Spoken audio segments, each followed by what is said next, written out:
Bien avant que Versailles ne dicte les règles de la séduction à l'Europe, un empire plus ancien et plus brutal avait déjà perfectionné l'art de la domination intime d'une manière que notre imagination moderne peine à concevoir. Ce que je m'apprête à vous révéler, ce ne sont pas les secrets murmurés dans les couloirs d'un palais français, mais l'architecture d'un contrôle absolu que la Rome antique a imposé sur le corps féminin, transformant chaque femme aristocrate en une propriété surveillée par l'État. Cette civilisation, qui érigeait des temples phalliques et célébrait la virilité, a développé un système de 10 rituels d'humiliation anatomique qui ont fait de l'acte le plus privé un spectacle public. Des dispositifs en bronze conçus pour sceller la chair, découverts dans les cendres de Pompéi, jusqu'à la défloration assistée par des témoins sénatoriaux, tout était méticuleusement consigné par des scribes officiels. Nous allons dévoiler comment cette obsession pour la pureté du lignage a forgé un héritage de surveillance qui fut violemment imposé à nos ancêtres en Gaule, révélant une vérité dérangeante. Pour les Romains, l'intimité féminine n'était pas un droit, mais une affaire d'État. Ce que nous allons explorer ensemble dépasse tout ce que les livres d'histoire officiels ont osé imprimer. Si vous sentez comme moi l'importance de révéler ces vérités cachées, rejoignez notre cercle de passionnés en vous abonnant et en activant les notifications. Chaque soutien est précieux. Dites-moi dans les commentaires depuis quelle ville de France ou quel pays vous plongez dans ce secret avec nous. Vos suggestions de personnages historiques sont également essentielles pour guider nos prochaines enquêtes dans les archives les plus secrètes de l'histoire. Pour comprendre l'origine de cette brutalité institutionnalisée, il faut se transporter au cœur de la puissance romaine. Durant la période charnière qui s'étend de la fin de la République au Haut Empire, approximativement du 1er siècle avant notre ère au 2e siècle après. À son apogée, l'Empire romain n'est pas seulement une entité géographique s'étirant de la Mésopotamie aux côtes de la Gaule. C'est avant tout une structure sociale d'une rigidité implacable. Au sommet de cette pyramide se trouve l'élite patricienne, dont le pouvoir repose sur un concept fondamental, la patria potestas, l'autorité absolue du père de famille sur son foyer. Dans ce système, une femme, qu'elle soit fille ou épouse, n'est jamais une citoyenne pleinement autonome. Son corps est considéré comme un véhicule essentiel à la pérennité de la lignée. Le mariage n'est pas une affaire de sentiments, mais une transaction stratégique visant à forger des alliances, consolider des fortunes et surtout garantir la production d'héritiers légitimes. Cette obsession pour la pureté du sang et la certitude de la paternité est la clé de voûte de l'ordre social romain. Et c'est précisément elle qui justifiera la mise en place d'un arsenal de contrôle anatomique sans précédent. Dans ce théâtre social rigide, les véritables protagonistes ne sont pas les figures impériales que l'on voit sur les pièces de monnaie, mais un ensemble d'acteurs dont les rôles étaient définis par le contrôle du corps féminin. Au centre de tout se trouve la jeune femme de l'aristocratie, une figure élevée dans un seul but, devenir une épouse et une mère d'héritiers légitimes. Elle n'est pas une personne, mais un capital dynastique dont la valeur repose entièrement sur une virginité certifiée et une fertilité prouvée. Autour d'elle gravite le pater familias, son père puis son mari, détenteur absolu de son destin sexuel. Mais le contrôle n'est pas seulement masculin. Il est exercé par des agents inattendus, les matrones respectées de la société, des femmes plus âgées, mandatées par l'État pour effectuer des inspections corporelles, agissant comme les gardiennes officielles de la pureté des jeunes épouses. En coulisses, des figures médicales comme le célèbre médecin Galien documentent froidement les conséquences de ces pratiques, apportant une caution scientifique à la surveillance.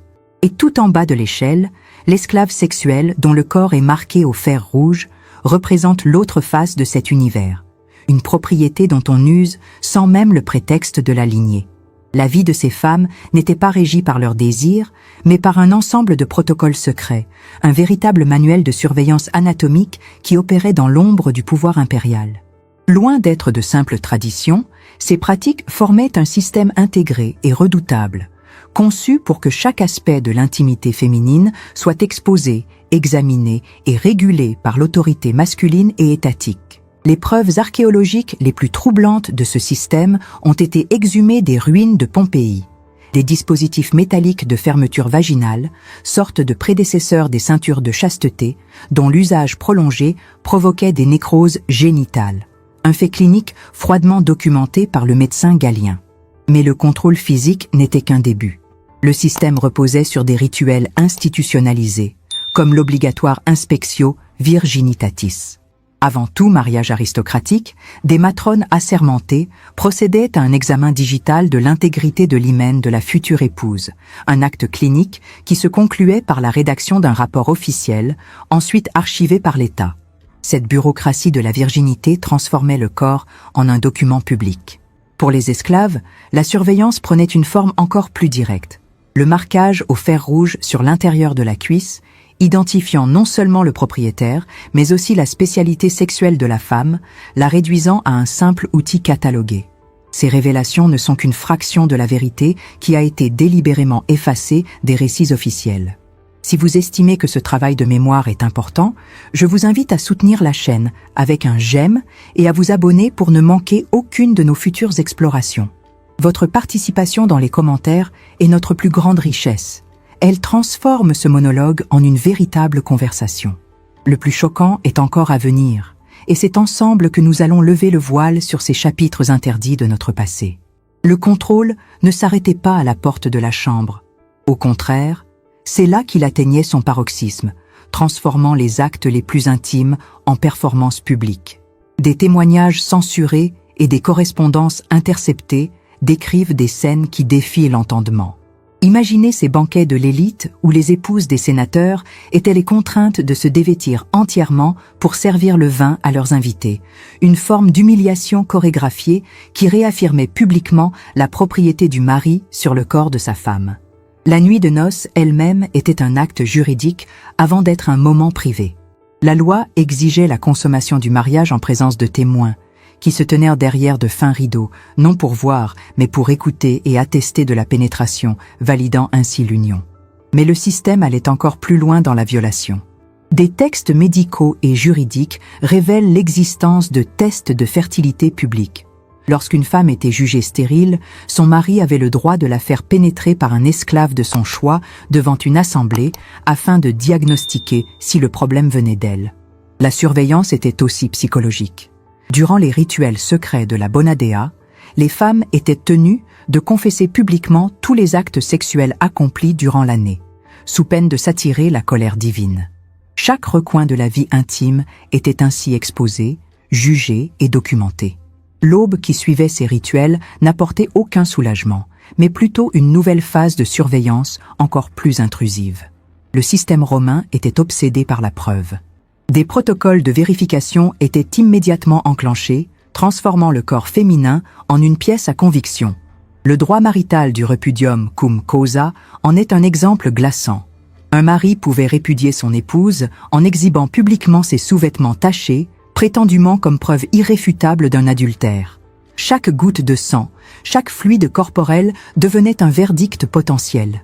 Les conséquences de ces pratiques ne se limitaient pas à la sphère privée. Elle redessinait la carte du pouvoir.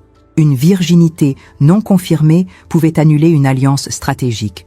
Une accusation d'infertilité pouvait détruire une dynastie et une confession forcée pouvait mener à l'exil ou à l'exécution.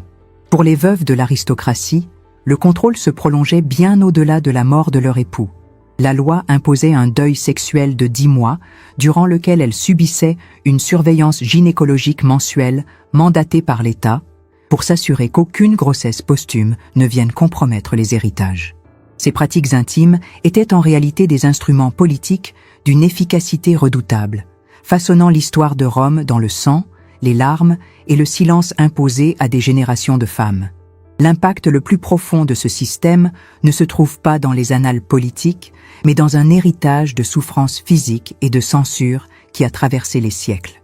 La médecine romaine elle-même devint un outil de contrôle à long terme, comme en témoigne la pratique d'insérer des pessères en plomb dans l'utérus pour empêcher les grossesses, causant un empoisonnement lent et silencieux. C'est ici que l'ironie la plus brutale de Rome éclate au grand jour.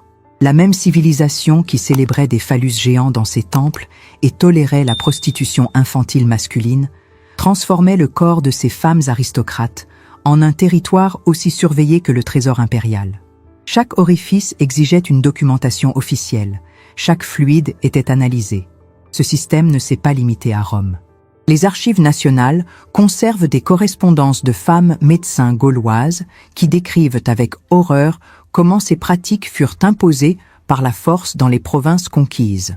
Ces documents interdits rapportent les suicides collectifs de femmes celtes qui préférèrent la mort à la soumission aux examens de pureté romains. Ces récits de résistance ont été systématiquement effacés de l'histoire, car ils révèlent que la grandeur de l'Empire s'est construite sur une colonisation non seulement territoriale, mais aussi anatomique, un fait que 2 millénaires de censure ont tenté de nous faire oublier. L'histoire de ces femmes romaines et gauloises, marquées par la surveillance et la dépossession de leur propre corps, résonne étrangement avec les combats de chaque femme pour l'autonomie.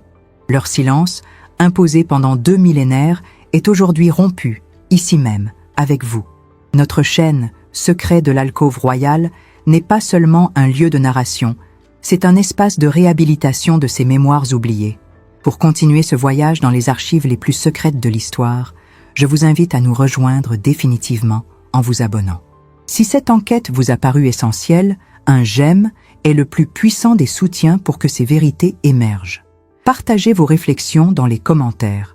Quelle autre civilisation, quelle reine oubliée, quel empire disparu cache, selon vous, des rituels de domination similaires?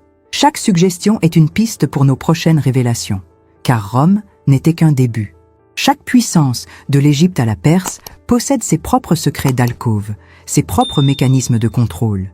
Et nous serons là, ensemble, pour les exposer à la lumière.